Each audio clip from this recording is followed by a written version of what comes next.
자, 우리는 지난 시간에 누가 세상의 리더인가라는 주제를 가지고 우리 첫 번째 시간을 함께 열었습니다.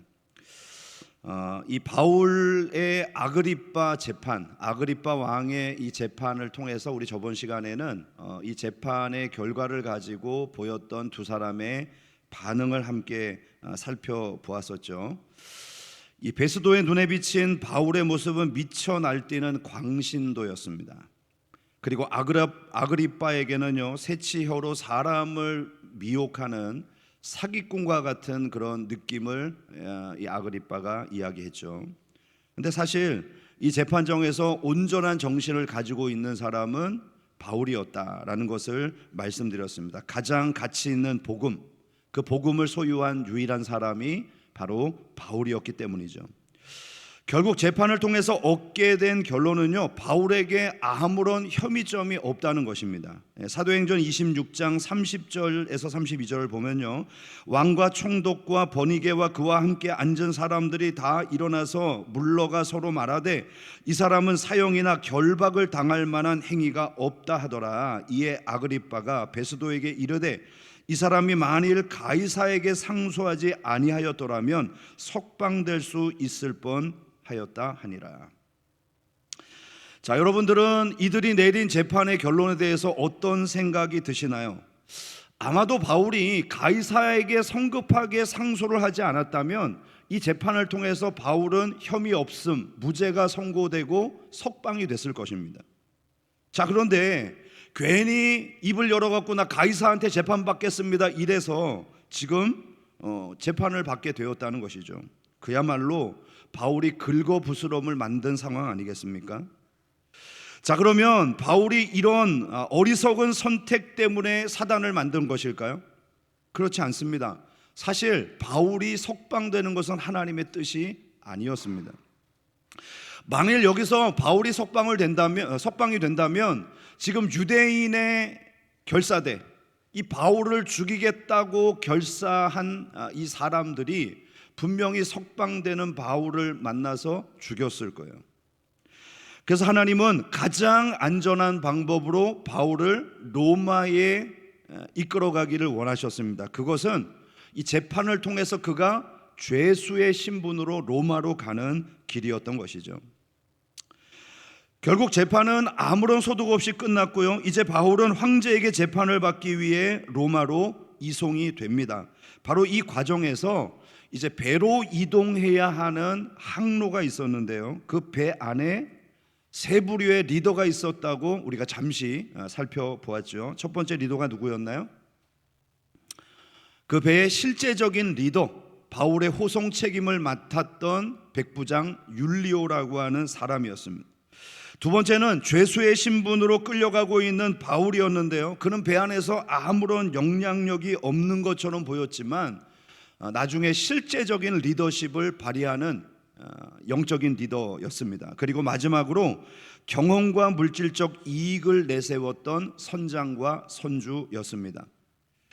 자, 이 세 부류의 리더 중에서요, 가장 힘있고 능력 있는 사람은 아마 백부장 율리오였을 거예요.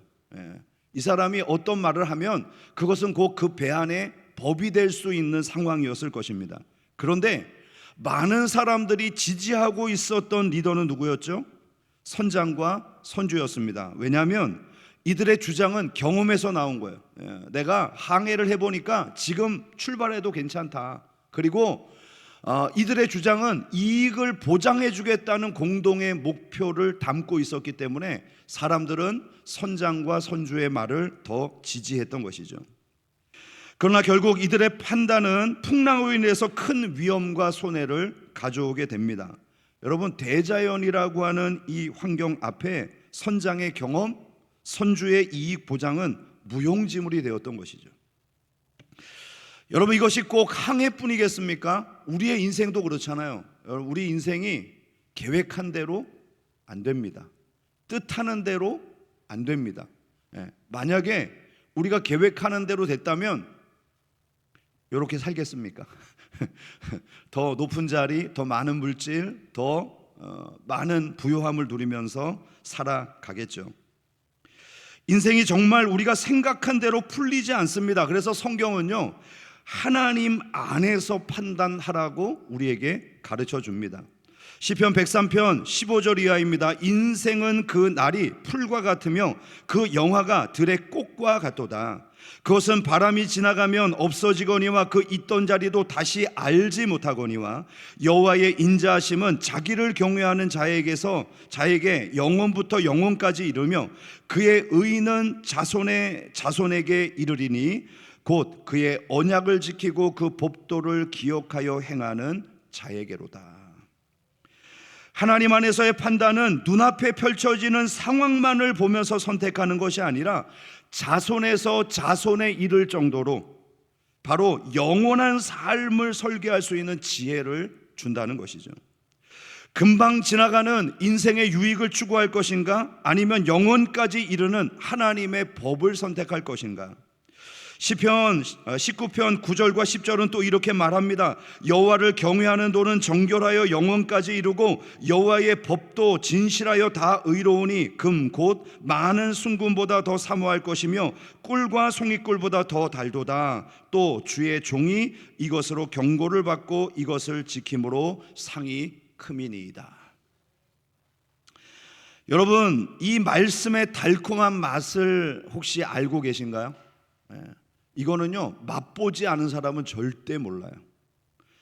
여러분, 하나님의 말씀을 순종해 본 사람들만이 이 말씀이 주는 큰 상급의 가치를 알게 되는 것입니다. 그러므로 우리가 금보다 더 사모할 것이 바로 하나님의 말씀인 줄로 믿습니다. 여러분들이 TV를 보다가요, TV에 맛있는 음식이 나와요. 그러면 어떻게 하죠? 저거 먹고 싶다, 배고프다, 다음에 꼭 저거 먹어야지, 그러면서 사모하잖아요. 그렇죠? 어젯밤에도 그랬잖아요, 솔직히.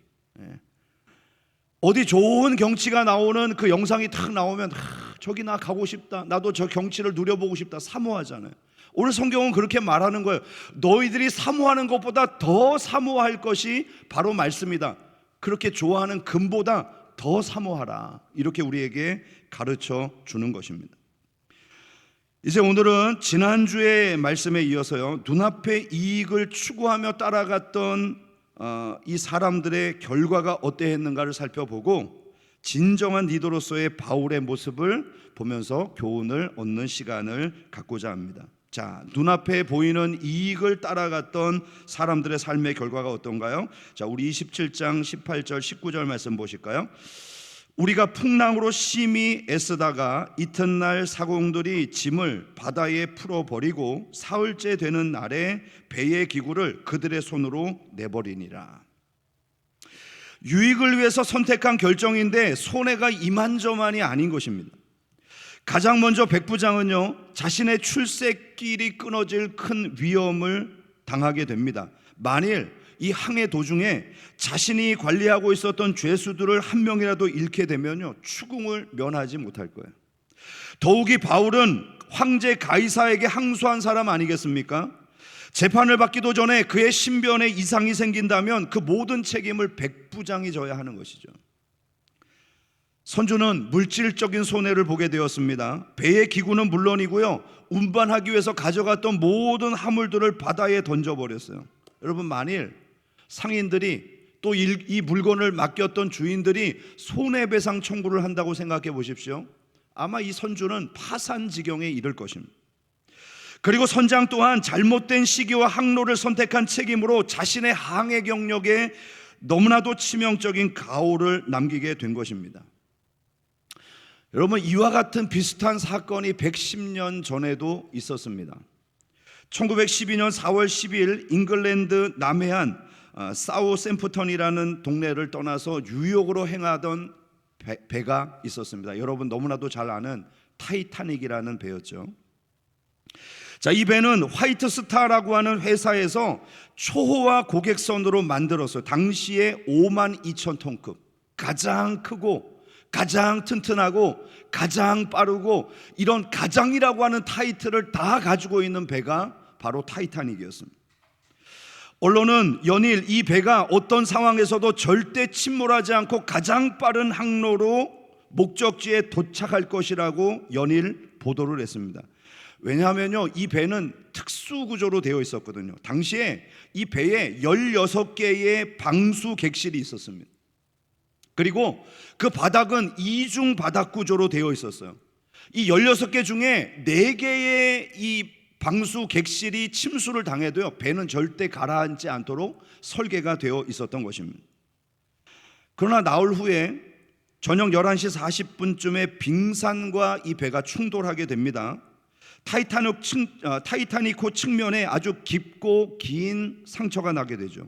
근데 이게 웬일입니까? 침몰되지 않을 거라고 생각했던 이 거대한 배가요, 그 안에 있었던 수밀 격실이 하나둘씩 물이 차기 시작하는 거예요. 그리고 사고 3시간 만에 이 배가 물밑으로 가라앉습니다.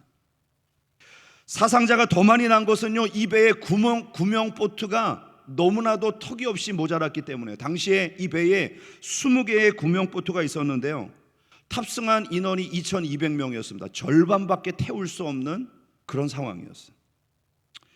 다음날 아침에 정기선 카르파타오호가요 705명을 더 추가로 구조를 합니다. 그러나 당시에 이 타이타닉호를 운항했던 성장 에드워드 스미스와 함께 무려 1517명이 바다 밑으로 수장이 되었습니다. 이 사건에 대해서 언론은요, 역사적으로 인간의 교만과 욕심이 부른 최대의 참사이다, 이렇게 기록하고 보도를 이어나갔다는 것이죠. 오늘 항해를 주도하고 있는 백부장과 선장 그리고 선주도 비슷한 모습 아닌가요? 자신의 유익과 명성을 위해서 항해를 선택했지만 결국 모든 것을 잃고 말았습니다. 사실 그들 앞에 일어난 풍랑은요, 인간의 힘으로 감당할 수 있는 상황이 아니었어요. 풍랑 앞에서 야, 내가 백부장이야, 내 권위가 얼마나 센 줄 알아? 잠잠해. 그런다고 풍랑이 듣겠습니까? 야, 내 항해의 경험이 얼마나 대단한지 알아? 너 풍랑 너쯤은 문제없어. 아무런 소용이 없었습니다. 선주가 가진 재물도 풍랑을 달랠 수가 없었습니다. 그야말로 이 풍랑은요, 완벽한 폭풍이었어요. 어느 누구도 감당할 수 없는 폭풍이었던 것이죠. 여러분, 이 폭풍 앞에 권력도 지식도 경험도 다 무용지물이 될 수밖에 없었습니다. 그래서 이 고난은요, 정말 완벽한 고난이에요. 그러나 이 위기 상황 앞에서 길을 제시하는 사람이 있었습니다. 오늘 본문 20절에서 22절 말씀을 볼까요? 여러 날 동안 해도 보이지 아니하고 큰 풍랑이 그대로 있음에 구원의 여망마저 없어졌더라. 여러 사람이 오래 먹지 못하였음에 바울이 가운데 서서 말하되, 여러분이여 내 말을 듣고 글에 대해서 떠나지 아니하여 이 타격과 손상을 면하였더라면 좋을 뻔하였느니라. 내가 너희를 권하노니 이제는 안심하라. 너희 중 아무도 생명에는 아무런 손상이 없겠고 오직 배뿐이리라. 여러분, 바로 이런 사람이 진짜 리더 아닌가요? 모두가 못한다고 손을 놓는 그 순간에 할 수 있다고, 우리는 비전을 향해 갈 수 있다고 외치는 이 사람이 진짜 하나님이 주목하시는 리더입니다. 바울은 이 완전한 고난 앞에서 권력이 있었던 백부장도, 돈이 많았던 선주도, 경험이 많았던 성장도 하지 못한 분명한 길을 제시하고 있는 것입니다. 저는 우리에게 이런 지혜와 통찰이 있기를 소망합니다. 바울에게서 우리가 주목할 점은요, 풍랑으로 구원의 여망이 없어진 상황 가운데서도 사람들에게 용기를 북돋아주고 있었다는 것입니다. 그는 이 고난의 의미를 하나님 안에서 찾았고, 그리고 그 배 안에 왜 내가 있어야 하는가를 너무나도 명확하게 알고 있는 사람이었던 것이죠. 바울은 고난이 일어난 이유에 대해서 이렇게 설명합니다. 23절에서 25절입니다. 내가 속한 바 곧 내가 섬기는 하나님의 사자가 어젯밤에 내 곁에 서서 말하되, 바울아 두려워하지 말라. 내가 가이사 앞에 서야 하겠고 또 하나님께서 너와 함께 항해하는 자들을 다 내게 주셨다 하셨으니, 그러므로 여러분이여 안심하라. 나는 내게 말씀하신 그대로 되리라고 하나님을 믿노라. 바울은 하나님과의 만남을 통해서 이 완벽한 고난이 찾아온 이유를요, 2가지로 해석을 해냈어요. 그 첫 번째는 이 고난은 하나님이 하시는 일을 나타내기 위함이라고 생각했던 것입니다.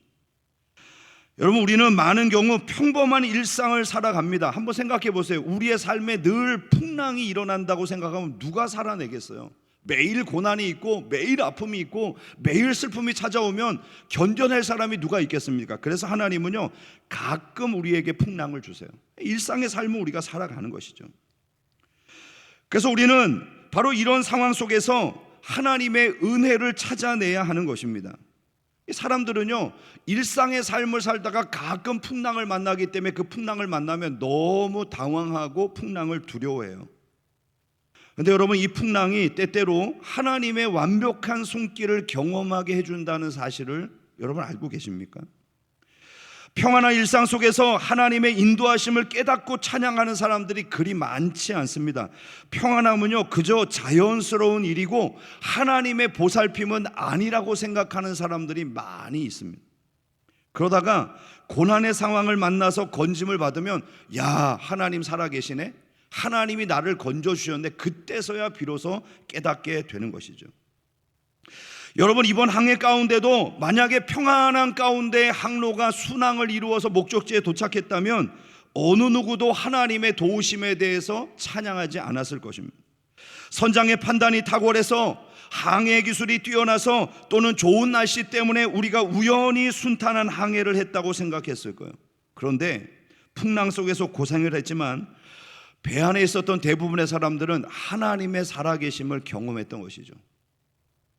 그러므로 고난은 하나님의 손길을 명확하게 볼 수 있는 현장인 것입니다. 두 번째로 바울이 본 고난에 대한 해석은요, 세상 사람들을 바울 자신에게 주시기 위한 하나님의 손길이라고 믿었습니다. 즉, 바울이 그 배 안에서 진정한 리더로 세워지기 위한 과정이라고 보았던 것이죠. 하나님께서는 오늘 본문 말씀을 통해서 바울과 함께 항해하는 자들을 다 그에게 주셨다고 말씀했습니다. 여러분, 배 안에 있었던 사람들이요, 276명이에요. 이 모든 사람들이 바울의 사람이 될 수 있다는 것입니다. 풍랑이 일어나기 전까지 이들은 나름대로 리더를 섬기고 있었을 것입니다. 그러나 풍랑 이후에는 어느 누구도 예외 없이 바울을 리더로 받아들였습니다. 여러분에게 혹시 고난이 있습니까? 그렇다면 그 고난과 연관된 모든 사람들을 하나님께서 나에게 주시기 위해서 허락하셨다는 사실을 믿을 수 있기를 축복합니다. 아멘. 네, 아멘. 여러분, 고난 없이 만들어진 리더는 없습니다.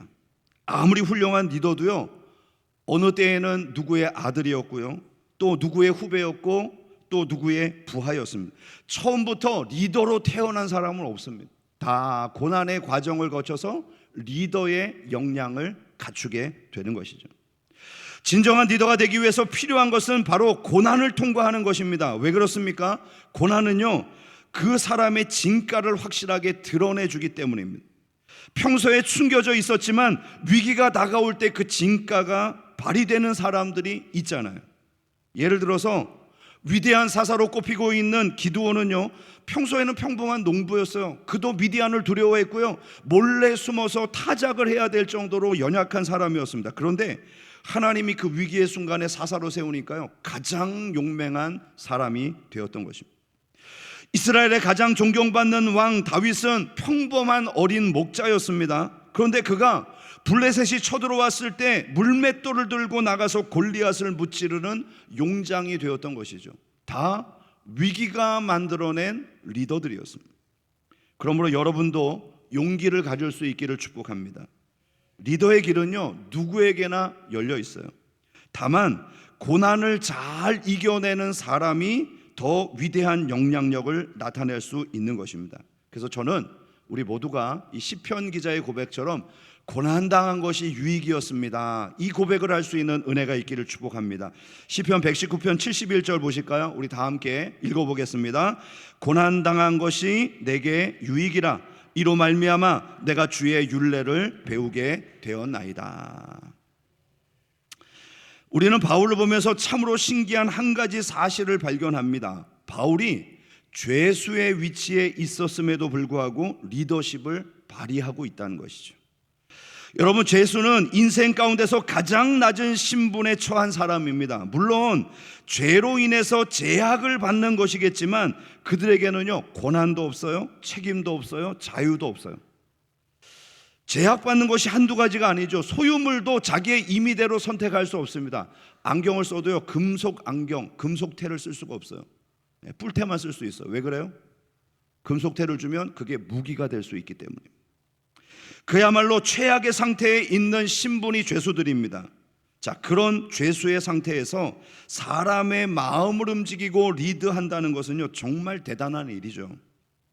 이것이 바로 진짜 리더입니다. 그렇다면 우리는 상황이 좋을 때보다 오히려 나쁠 때 우리가 진정한 리더로서의 면모를 보일 수 있다는, 기회가 있다는 사실을 생각해야 합니다. 하나님이 그 상황을 통해서 내 거품을 걷어내고 나를 진정한 리더의 자리로 세우시고 있다고 생각해야 됩니다. 거품이 사라져야 진짜 리더로서의 능력이 나오게 되는 것이죠. 자, 예를 들어서 우리가 존경하는 이순신 장군, 그분이요, 장군의 위치에 있을 보다 백의 종군, 평민의 위치에서 헌신했을 때 우리는 더 존경하고 그분의 모습을 사랑합니다. 그가 임진왜란 중에요, 억울하게 모함에 빠져서 관직에서 파면되고 평민이 됩니다. 그러나 그는 포기하지 않고 백성의 신분으로 전쟁에 참여하죠. 바로 이런 삶의 굴곡이 그의 충성심, 겸손함, 책임감을 가장 두드러지게 보여주는 장면으로 평가되는 것입니다. 그래서요, 리더의 자리에 있을 때만 잘하는 사람이 아니라 진정한 리더십은요, 리더의 자리에서 내려왔을 때 더 빛나게 되는 것이죠. 그럼 우리가 백의종군 해야 할 때에 원망하지 말고 하나님이 내게 주신 그 자리에서 여전히 리더십을 발휘해야 합니다. 그래야 주변 사람들이 저 사람은 한결같아, 저 사람은 리더에 있을 때도 열심히 했지만 그 자리에 내려왔을 때도 변함없이 충성하네, 저런 사람이 진짜 리더가 돼야지. 그래서 다음에 또 리더가 될 수 있는 기회가 주어지는 거예요. 근데 리더가 됐을 때만 잘해요. 그리고 내려오면 아무것도 안 해요. 그런 사람에게 누가 일을 맡기겠냐는 거예요. 우리가 이 바울의 모습을 보면서요, 간과하지 말아야 될 것이 한 가지 있습니다. 죄인이면 그럼 다 리더가 되냐? 그럼 다 우리가 죄인 되어야 합니까? 그렇지 않다는 것이죠. 바울이 죄인이었지만 리더가 될 수 있는 몇 가지 요인이 있습니다. 사도행전 27장을 중심으로 살펴보면 첫 번째, 바울은요, 신뢰를 주는 사람이었다는 거예요. 바울은 이미 여러 번의 재판을 통해서 그 탁월함이 정평이 나 있었던 사람이었습니다. 그는 로마의 군인들 사이에서도요, 알만한 사람은 다 알고 있는 유명인이었을 것입니다.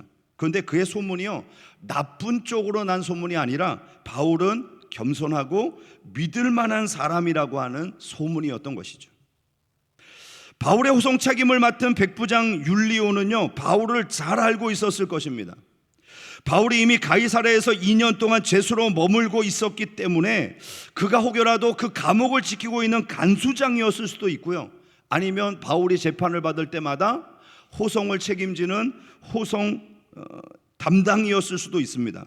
아니면 이번 로마의 호송길에 오르면서 인수인계를 받으며 알았던 그런 정보가 있었을 수도 있죠. 뭐 어쨌건 중요한 거는 이 율리오가 바울을 신뢰하고 있었다는 거예요.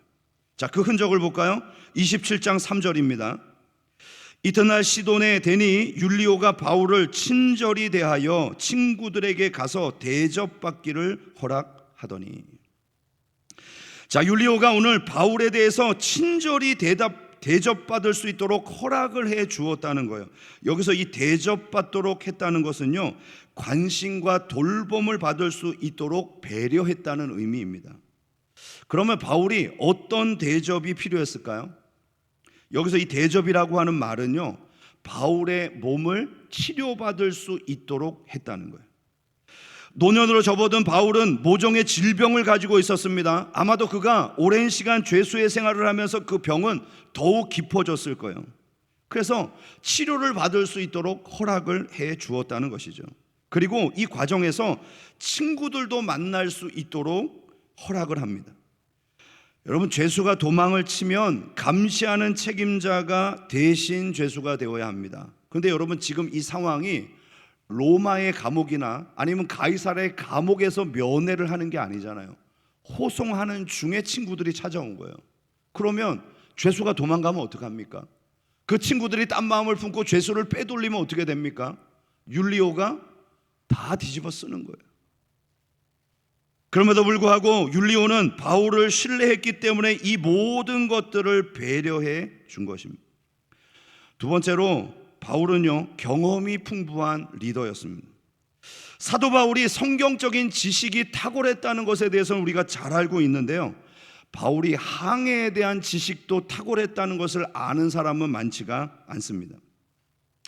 적어도 성경에 드러난 모습을 보면 바울이 이 죄수로 압송되는 지금 이 길은 그의 선교 사역에 있어서 네 번째 장기 항해의 길이었습니다. 첫 번째는요, 1차 전도 여행 때 지중해 구브로 섬을 경유해서 소아시아 지역으로 올라가는 항로의 길을 항해를 한 경험이 있습니다. 두 번째는요, 2차 전도 여행에서 고린도 지역을 통해서 배를 타고 에베소를 거쳐서 예루살렘으로 돌아가는 이 지중해 항로를 또 그가 지나가게 됩니다.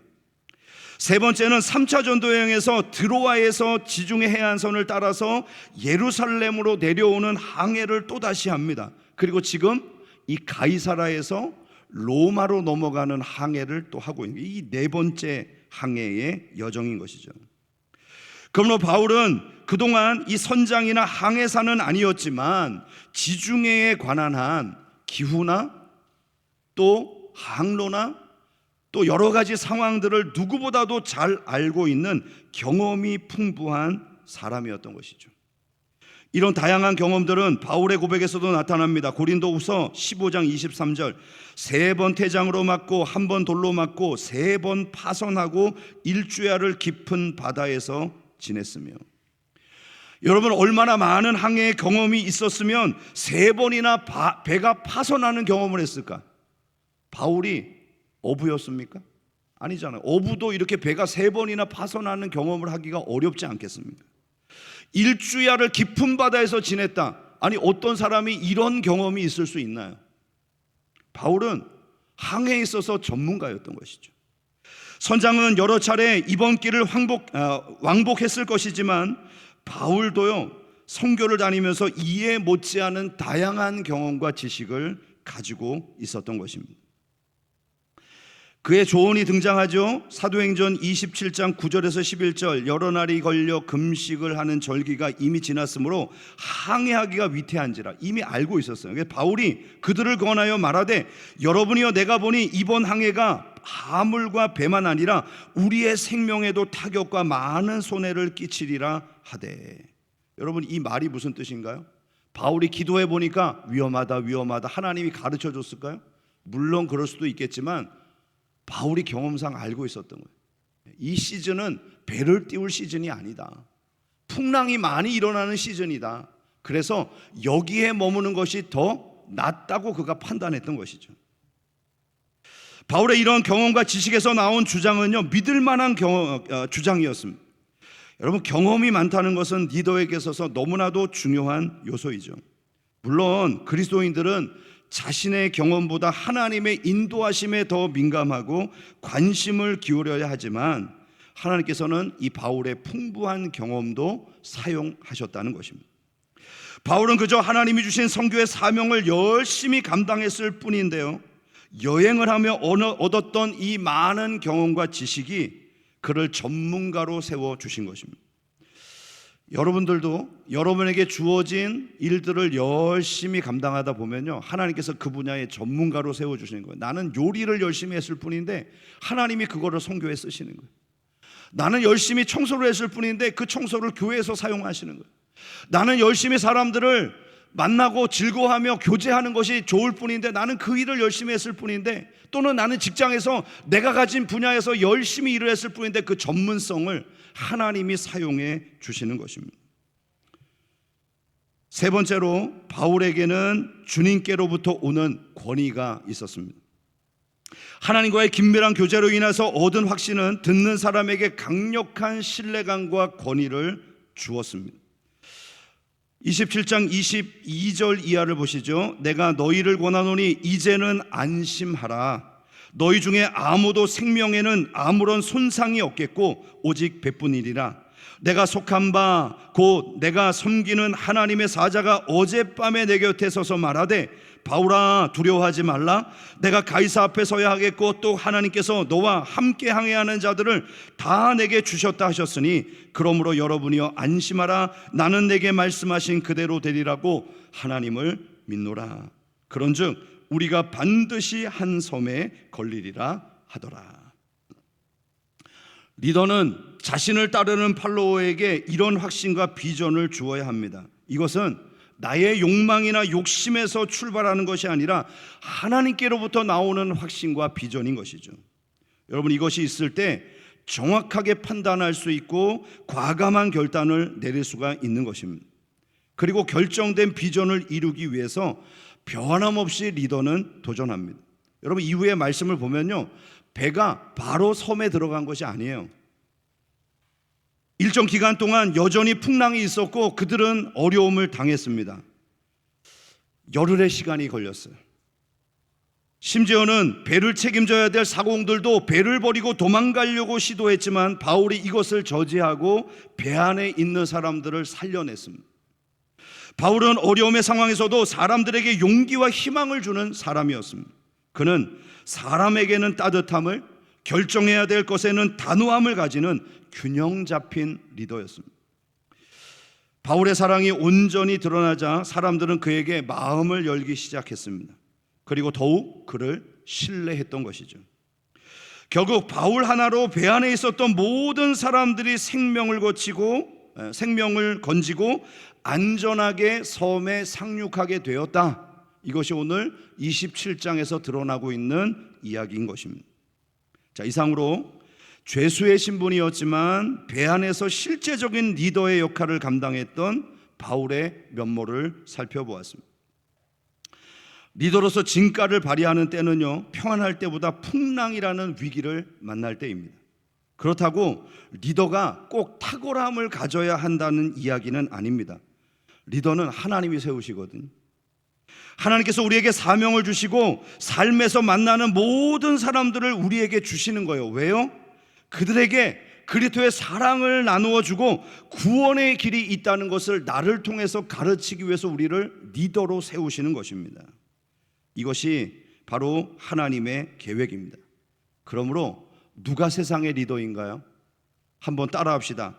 예수님을 잘 믿고 예수님이 주신 사명을 감당하며